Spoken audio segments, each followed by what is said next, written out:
see was so cool because they roll up and use the Nikon company. Oh yeah, You know, the engineering used to be used to know how it worked. Right.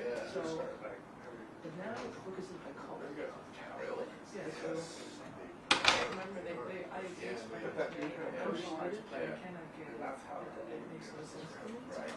And it works so much better. That could be because of I was just like, doing it in a good way. oh my god, that I do that. You know, That was like yeah, it takes a lot of photography and use it on the camera. Yeah. Now you're like, I hope it's in focus. We'll see when we get back. Right. I don't know.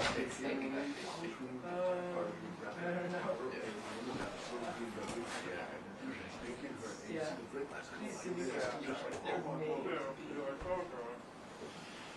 The first one that I was at, and it was the train versus pedestrian downtown. They put in that train track. Yeah. I like trains, I still have to do five before the Sure, it's hard. Anyway, for a second, I noticed the big well. Yeah. It's here to talk about calling me over. focus traction. Looking down. We didn't send the ship back. Oh, can't they? Her back to Sherry. Just want to see what you take. Yeah. Oh yeah.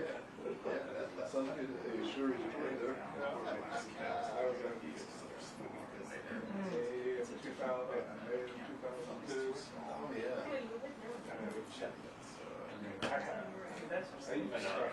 So it's a smaller camera, but that's weird. It's also a smaller camera. 12 years in that market. I don't know. You can see it. Oh, yeah. I was lucky to get out of there. 2 years. I didn't stare stuff. I had on their website. Photographer. That day. And so they hired me. That's okay. I was like, whoa. First like 6 months. So I was like, dude. Set up the focus, different focus depending on. You can use even a different mode. This is this mode, but you can choose one spot if you want. If it's in the box, Kirsten Joey. Yeah, Kirsten. Yeah. Take Dude. Okay. speak up.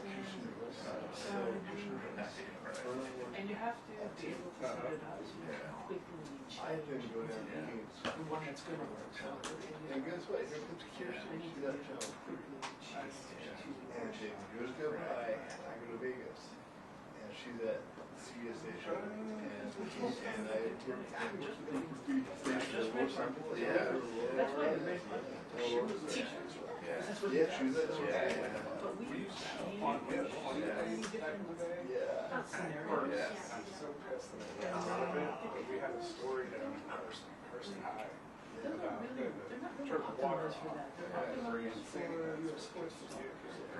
Your writing photography.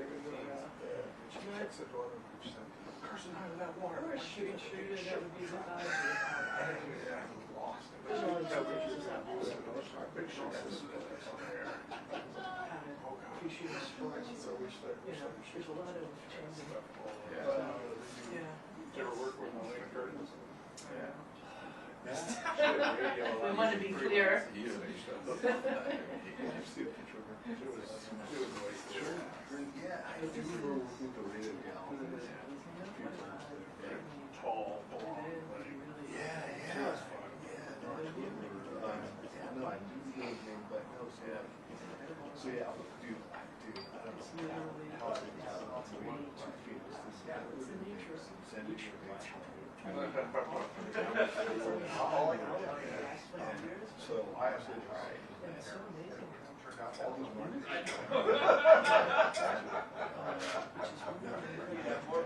Oh, it started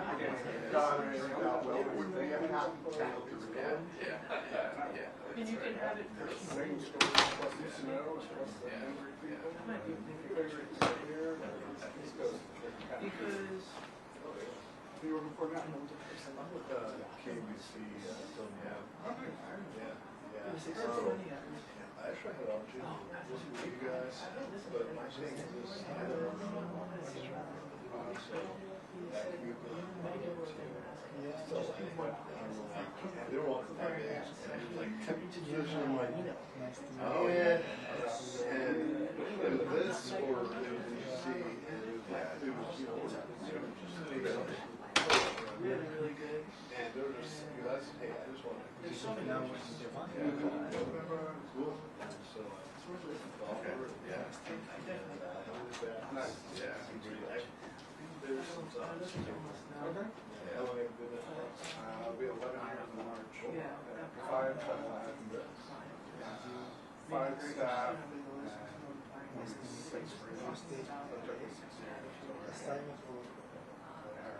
So, do you know, there's, okay, since you've been there for Yeah. this guy, do you know this guy?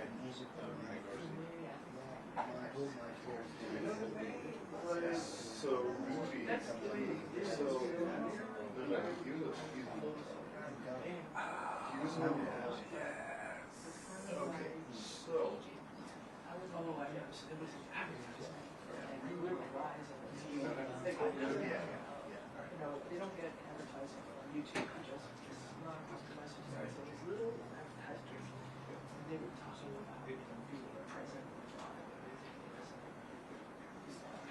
for super internet, like super high speed. And it's like, in today's world, the most optimized you are, the most faster you are.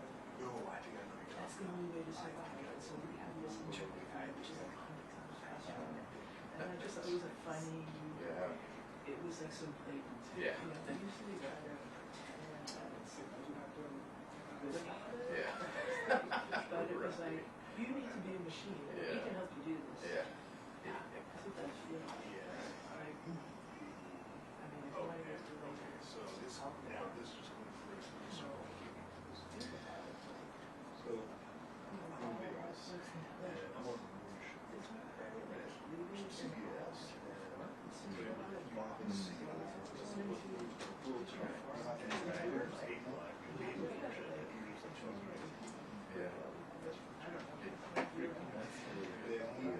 oh yeah, it's like, it's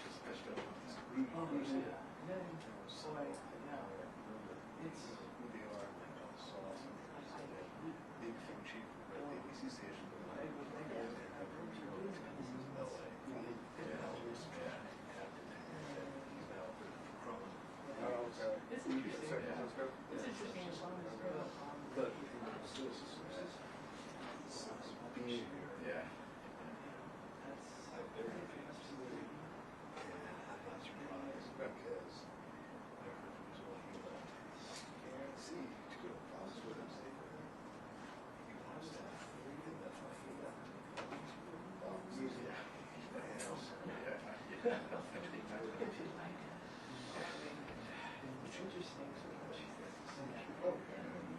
They do.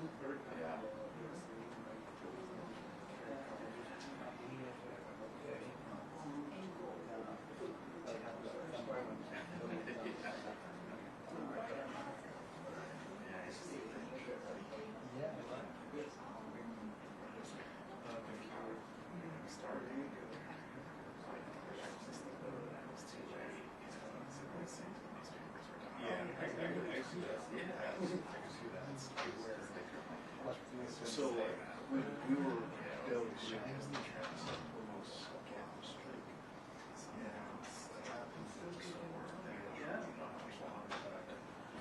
In different forms, there's people doing interesting work. There are people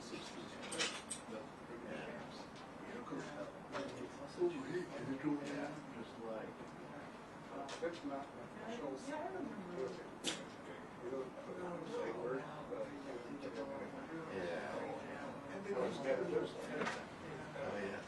People always think like what we're doing is like the natural thing. It's like just like black and white. it's like, you know, I'm sitting You there. know, but it's not what's really there. Right. So, we think that's real. Okay, yeah. We, yeah, and you just sit there with me. People like this.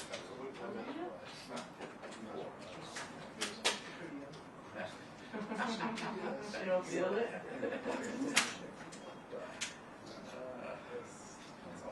Yeah.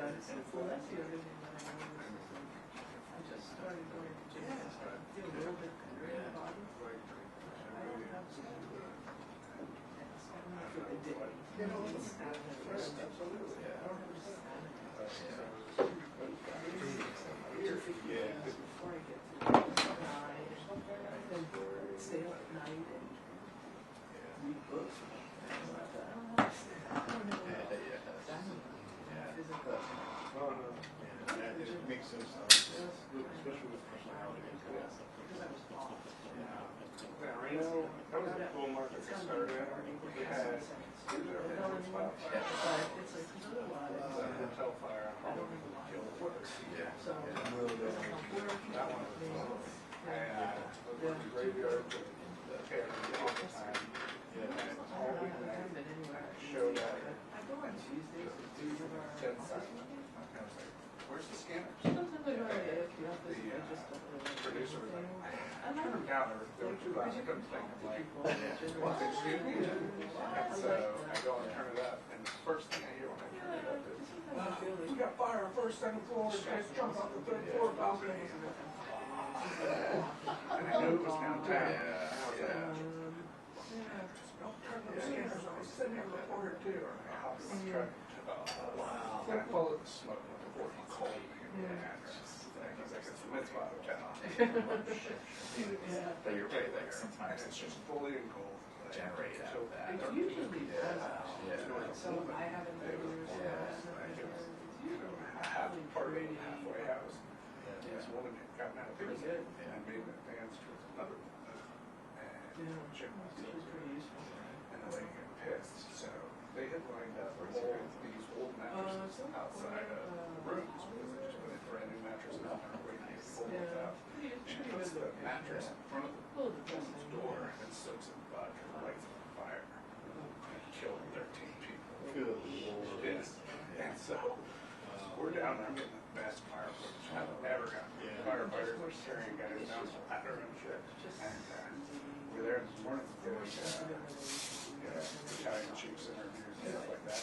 This dude stumbles out behind the roll. He's been in his room, passed out all night, and didn't die. Look at him. Just pull their camera. What happened, sir? It's like, I don't know. You tell me. We're like, I came back and I screamed at that producer. Like, it was, I could see it.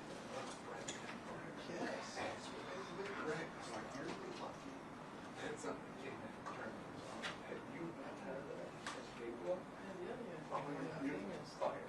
Oh, yeah. No, It's like, my last day at 2. it depends. Who was Jason still there? Because I really know alternatives. He's still there. Yeah, he's kind of the longest running news director. Oh, he is. He is. I like him. So, we had this producer. I'm looking pretty high. It was the day that Johnny Carson died. The day that Johnny Carson died. I would say 64. I'm sure many people go so much more. I'm always like conservative. Yeah, Johnny I Carson. don't know why. I really don't need to be. No, It's only gonna be able to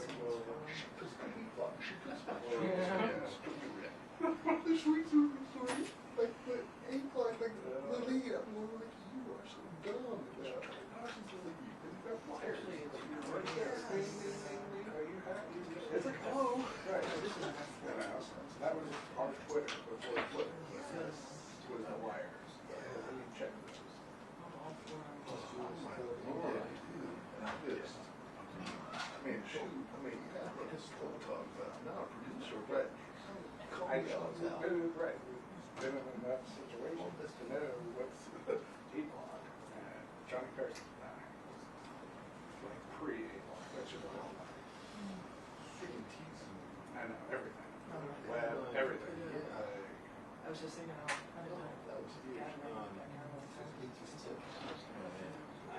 huge. I know there's a My lot of big life professional dream was I've been trying to get tracks. With what? this confused Oh, There's the camera at the trail like camera. Salvation Army Three raccoons at once. class, like all the groups are Yeah.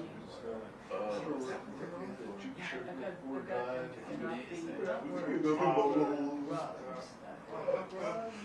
Those great jeeps. Yeah. Things like those. It's the one that used to fit. With the iridescent back. This was, so right when I got hired, And so interesting to see controllers like, for they this dig it. They're not looking. They're using Studios. touch. It's not like that. and up until 2002, And then find smoking this control. one. Yeah. That's, Yeah. I was like, what? Yeah. The new one that I got, the Yeah. children. Such as the It's every like hour we said, Would it be a good place? Gina Martini was there. Gina, yeah. Do you remember Kelly Yes. Tucker? Kelly, Morgan. Sterling. Yeah. They're right in front of the camera. You know the backstory. I gotta send you one or two videos. It's pretty cool to watch. It's really cool to watch. And then I was just really wanting to sit right next to the camera. You can see it really clearly. This is like a last one. Well, and his first wife,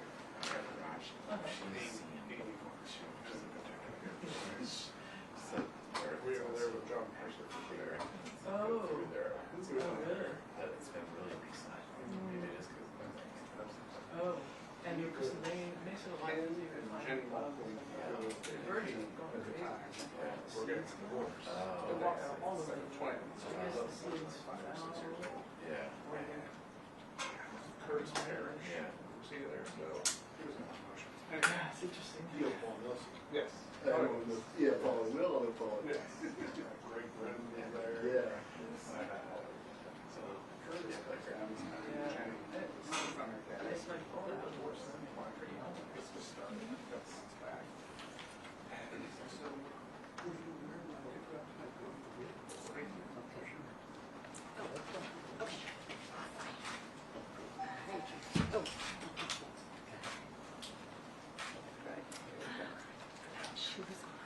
Okay. Here, so I hold it. Yeah. Okay. Right here. Go ahead. Where do you sit there? Right here. Okay. I have police reports right here today. Okay.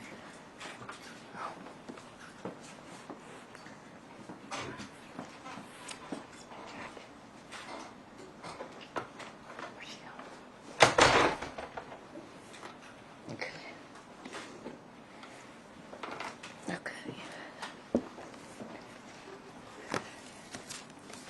Thank you for coming today. I'm attorney Gloria Allred. I represent Alicia Arden, and I'll be doing an introduction, and then Alicia will make a statement, and then I will have some comments of my own. I have also, over a number of years, represented a total of 27 survivors of Jeffrey Epstein. This week, the House of Representatives and Congress is expected to take a floor vote in support of or against the Department of Justice's releasing all of the files that it has not yet released to Congress into the investigation of Jeffrey Epstein and those who associated with him, who may have enabled, supported, or conspired with him to sexually abuse and or sex traffic underage girls and adults. For a long time, the survivors of Jeffrey Epstein and Ghislaine Maxwell have been calling for the release of those files. While thousands of pages have been released to the House Oversight Committee as a result of a subpoena, which they authorized, thousands more pages have not been provided by the Department of Justice, even though polls show that the majority of Democrats, independents, and Republicans in the public have supported the release of those files.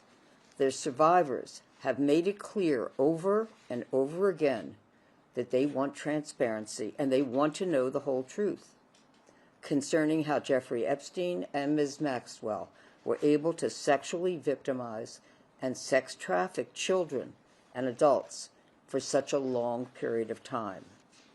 Alicia Arden, who is here with me today, is the first victim of Jeffrey Epstein to have proof that she filed a police report because of what Epstein did to her. And, however, no prosecution of Jeffrey Epstein ever took place in reference to her police report. Alicia will explain how she feels about the upcoming vote in the House and the President's decision yesterday to tell House Republicans to vote to release the files. After Alicia speaks, I will share my concerns about the latest development on this issue announced by the President and how it may impact the survivors' desire to have all of the Department of Justice's files released. First, however, I'm honored to present Alicia Arden.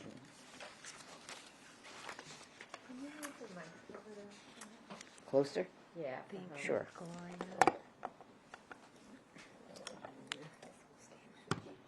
Thank you.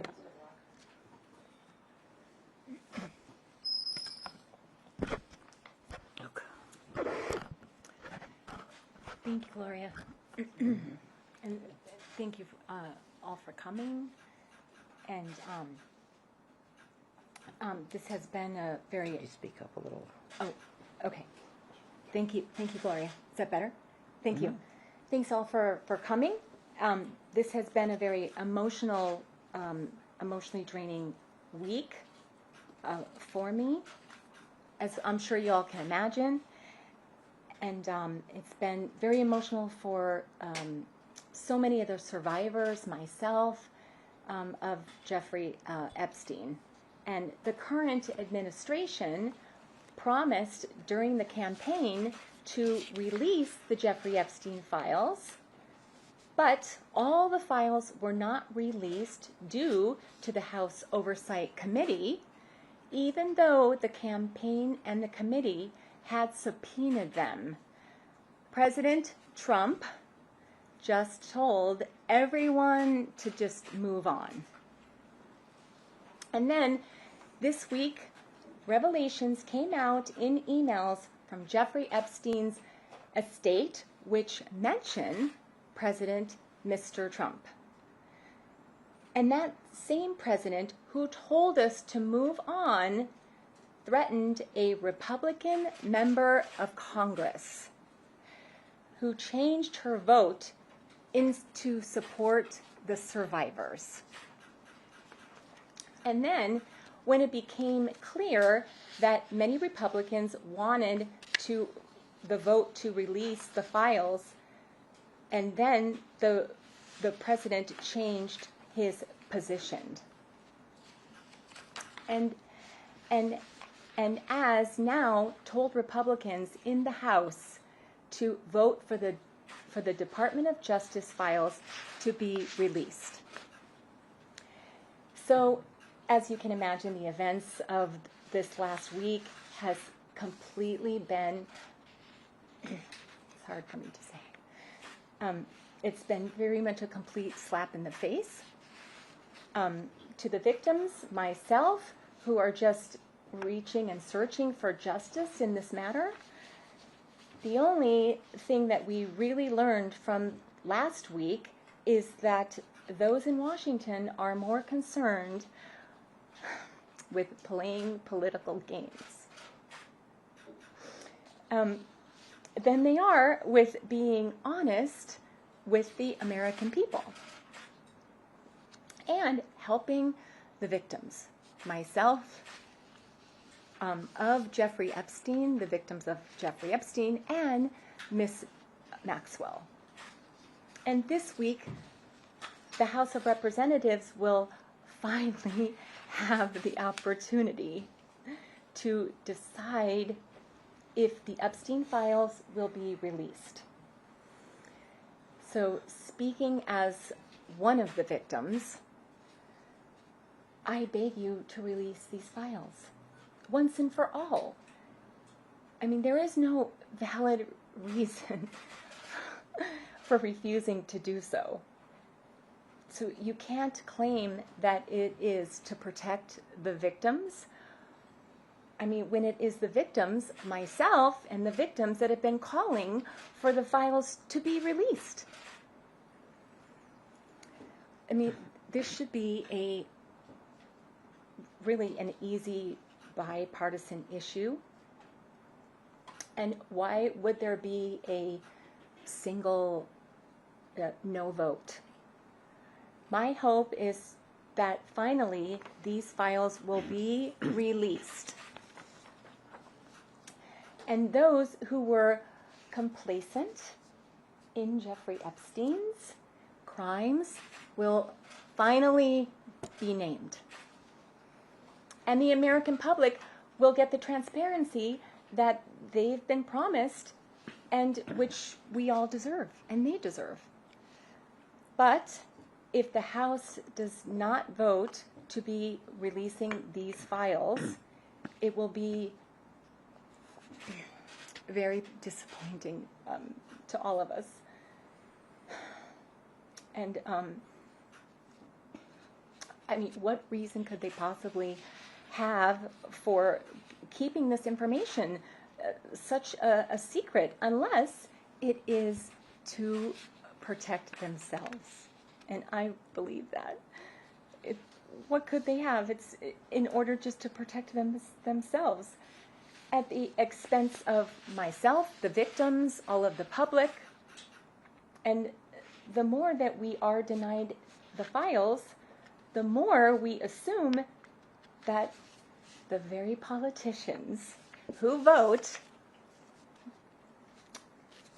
appear to be doing and so to hide the facts for their own political or personal reasons. So once again, I appeal to the members of the House.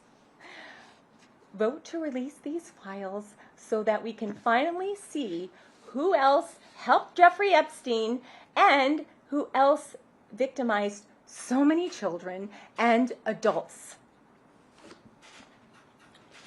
Thank you, Alicia. You're welcome. I would like to begin by thanking the President for urging the Republicans in the House to vote to support the discharge petition and on the floor to release the Epstein files. However, I am concerned with what the President has not said. First, he has not explained to the public that a vote to release the files is not really necessary.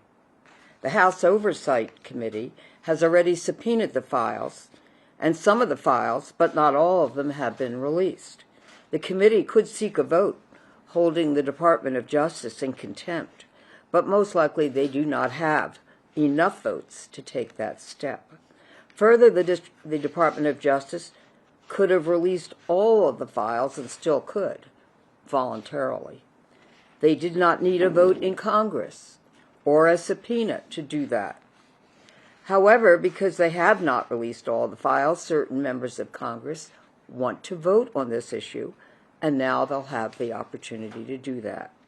If the House votes to support the release of the files, the issue will then go to the Senate for a vote. I note that the President has not urged the senators to vote to release the files. Even if the senators do vote in favor of the release, the bill will then go to the President. And the President has not indicated that he would even sign such a bill. Further complicating all of this is that the President has directed the Department of Justice to investigate high-level Democrats who are mentioned in the Epstein files. Attorney General Pam Bondi said she would do that, and she directed the Justice Department's office in the Southern District of New York to open the investigation. Will any Republicans whose names are in the files and who were associated with Jeffrey Epstein also have their names be released, or will their names be withheld?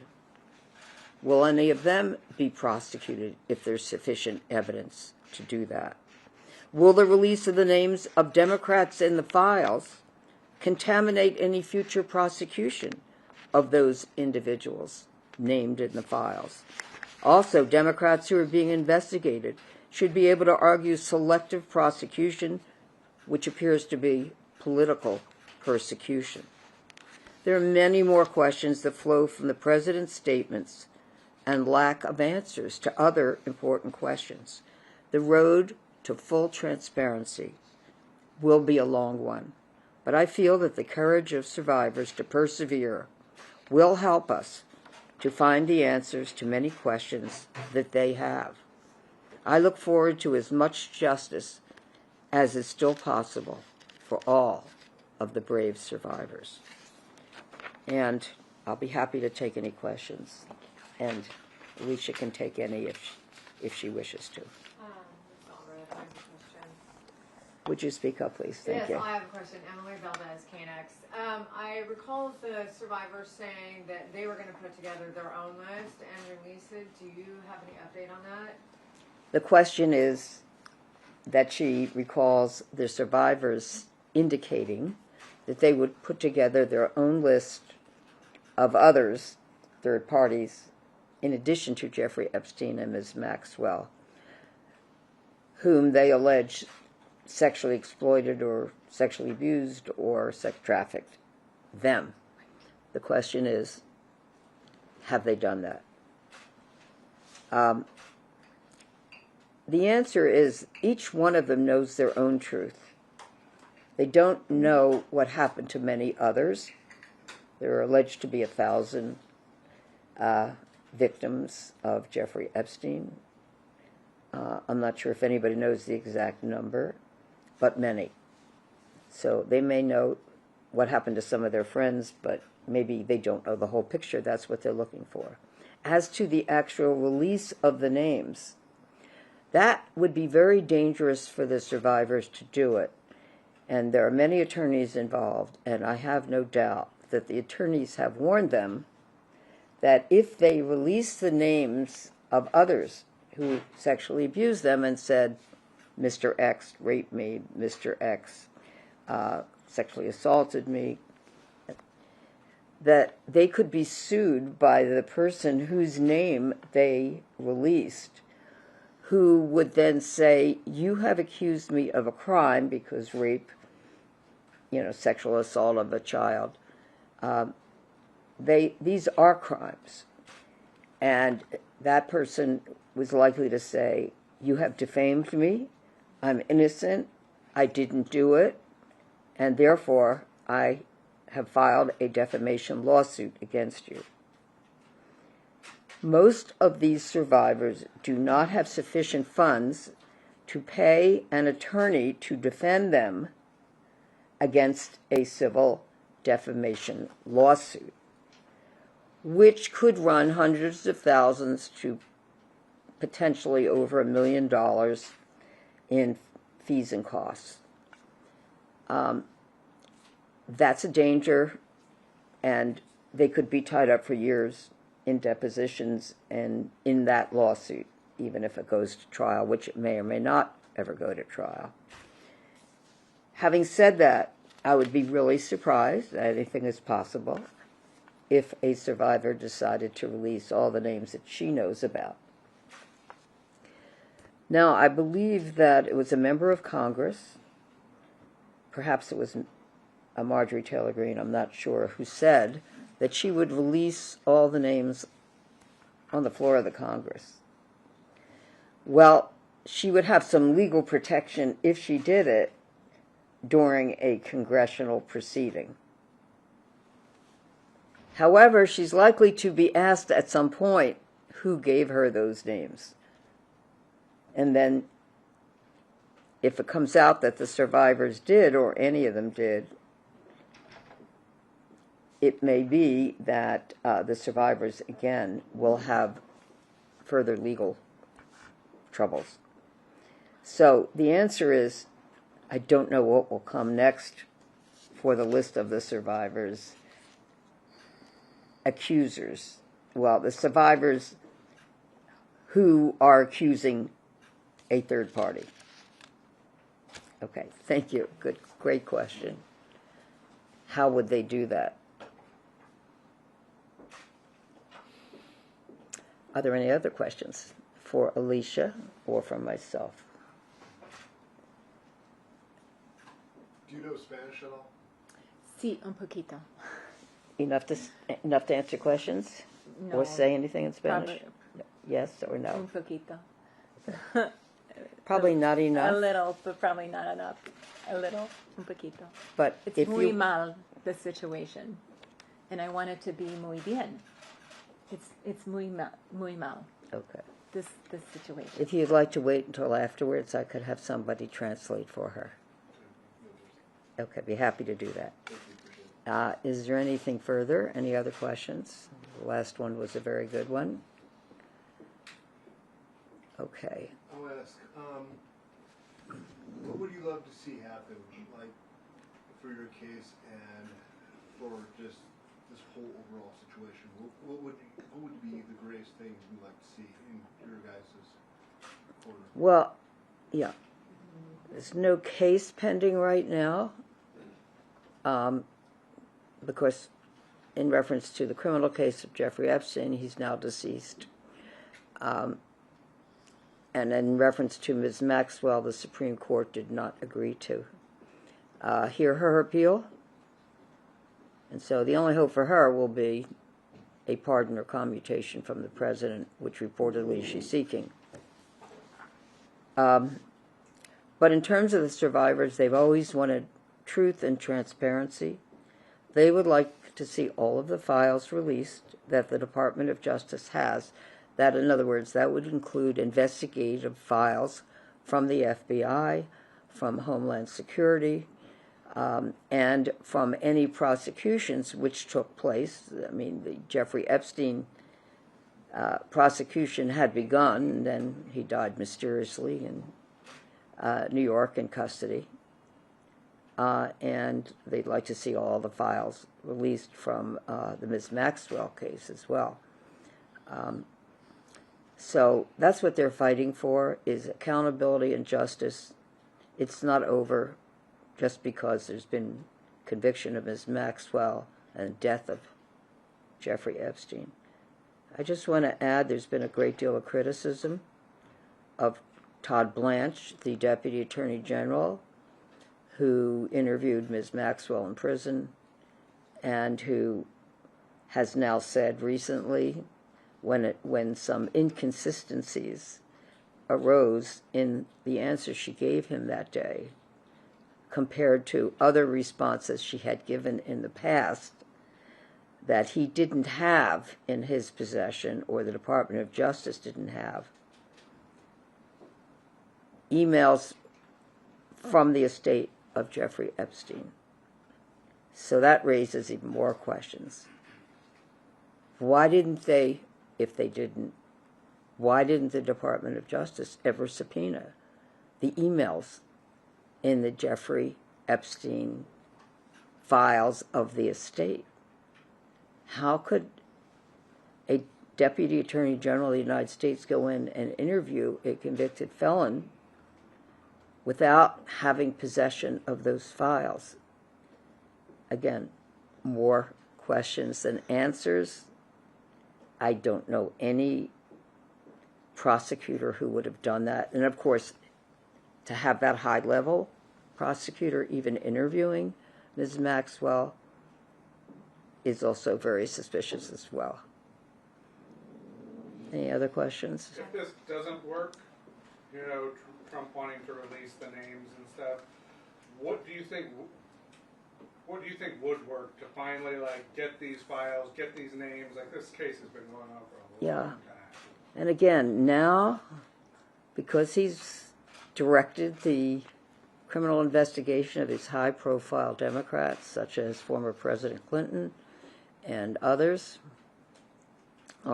this further complicates the whole situation. Is the Department of Justice going to say, well, we can't release anything that would be the usual profile in reference to these Democrats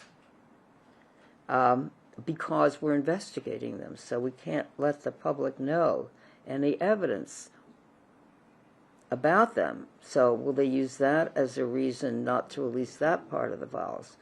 But then what about any Republicans, high-level, rich, famous, powerful men who also associated with Jeffrey Epstein, who were Republicans? I want to just add, in all my years involved in this case, and and discussions with many survivors of Jeffrey Epstein, not once has anyone said to me, is the person who sexually abused me a Democrat or a Republican? It's not something they cared about. They just wanted justice for him. They didn't care if he even ever voted or was an independent or not affiliated with the party. So now we're just involved in this political bloodbath, trying to get answers. So all I can say is when the fog of political war clears, I certainly hope that the survivors of Jeffrey Epstein will have more answers and information than they have now. I have one Go more. ahead. Oh, I wanted to get, Ms. Alden, is it okay, are you comfortable sharing a little bit of your story of what happened to you with Jeffrey? You want to get closer here to the Sure. camera? I'll move this. Okay, go ahead. Well, I have been asked this question Good. many times, and I always say, which is the truth, I speak to you as if we are coming back in 1997.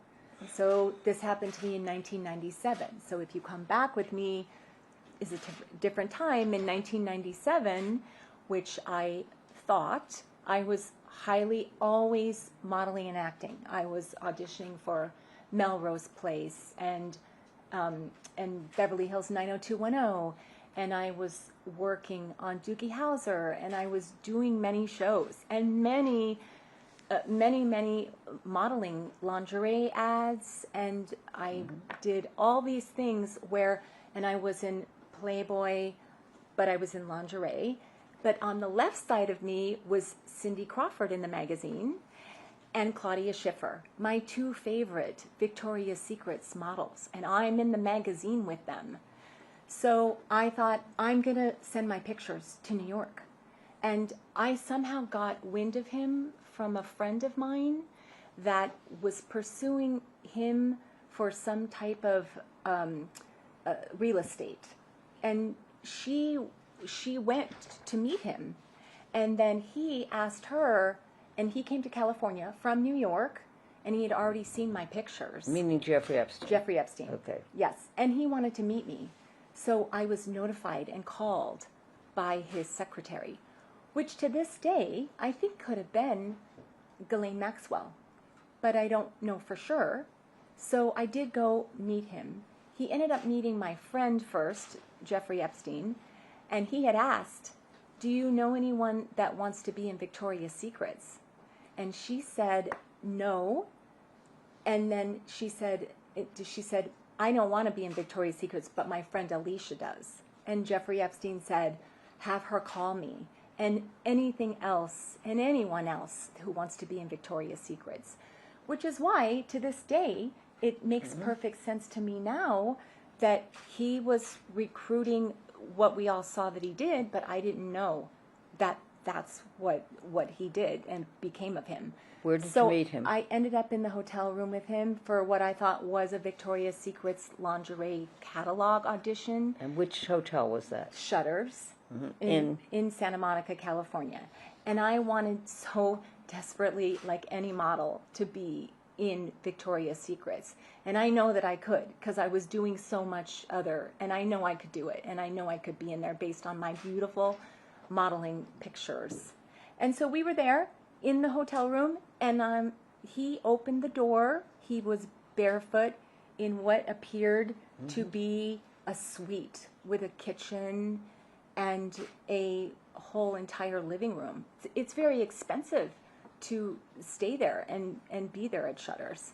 So he opened the door, and I'll never forget it. He had on a white shirt.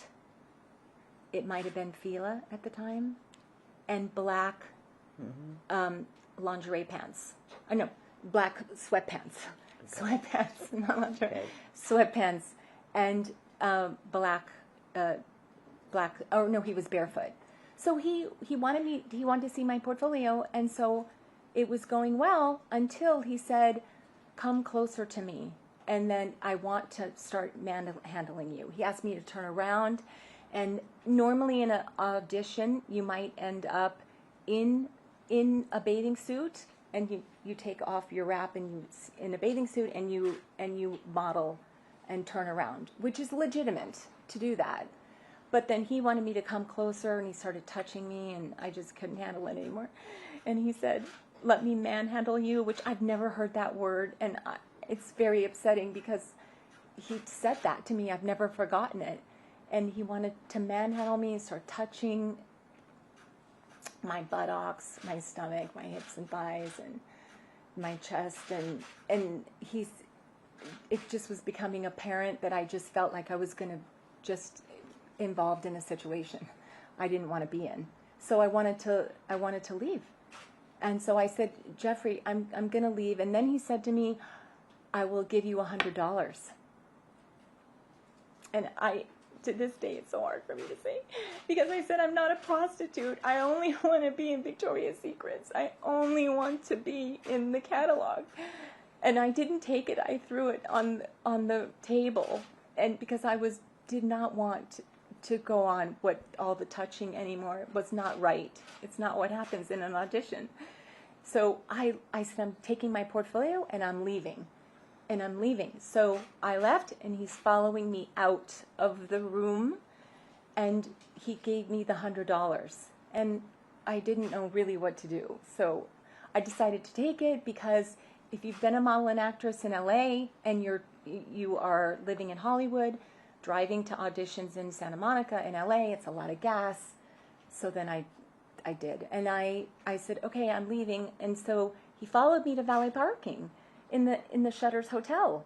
And he got his car, which was a black Mercedes, and then I went out into mine, and I said, "Okay, so I'm leaving." And he just kind of waved and didn't say anything. I think he said, "I'll call you," but I just was so traumatized as to what took place, and him touching me and groping me and telling me he wanted to manhandle me, and I'm in a bra and underwear at this point, because that's what happens. When you're going in for lingerie catalogs, you do have to be in a bra and underwear and a swimsuit to get the job. But I physically thought I was going to get it, and I had no idea that he really wasn't really who he said he was. And then I just felt I needed to leave. I drove right to the Santa Monica Police Department, which is across the street from the Shutters Hotel. And so I just felt I needed to do it. And that I'm sure I've put out there before. I don't know if you want me to go into that. That was a whole saga. I went in, and they didn't really want me to file it, and I felt I had to. So they took a little bit. They told me to think about it and come back. Think about it and come back. And so I just really wanted a female police officer, which I ended up not getting. But I did it, and to this day I'm happy that I did. And I said everything in my statement that, he was touching me and groping me and taking my clothes off, as to my clothes are off, but I just felt I needed to get out of there. And I felt I had to file the police report, because what if he was doing this to other girls? I'm solely in there for, a legitimate audition, and he's already seen my pictures, but I did get a phone call from a woman. And then, when I was in the room, I was crying in front of him a lot, because I wanted to get in the catalog so bad. And he was saying, "Well, you look great in this picture, but then you look really busty." He did say that to me. "You look really busty in this picture." And I said, I mean, I'm very fit. I'm in fitness magazines. A camera can appear bigger or not, so that's great. And so then he did say that, and then he said, I'll have to see, and then I started crying. And then he did get another phone call on his cell phone in front of me, and I, to this day, think I can't prove it, but I think it was Ghislaine Maxwell, allegedly. I think, because they were together in 1997, right? In 1997. And then she got a phone, she called, maybe, he answered the phone, and he said, I have this beautiful girl in front of me, and she's very upset, before I said I had to leave. I was crying in front of him because I wanted to desperately get the catalog, the magazine so badly. And so he said, I have this beautiful girl in front of me, and she's very upset. Okay. And I think it was her, but I can't prove it, but I think it was her. Thank you. Okay. Anything else? Thank you very much for coming today.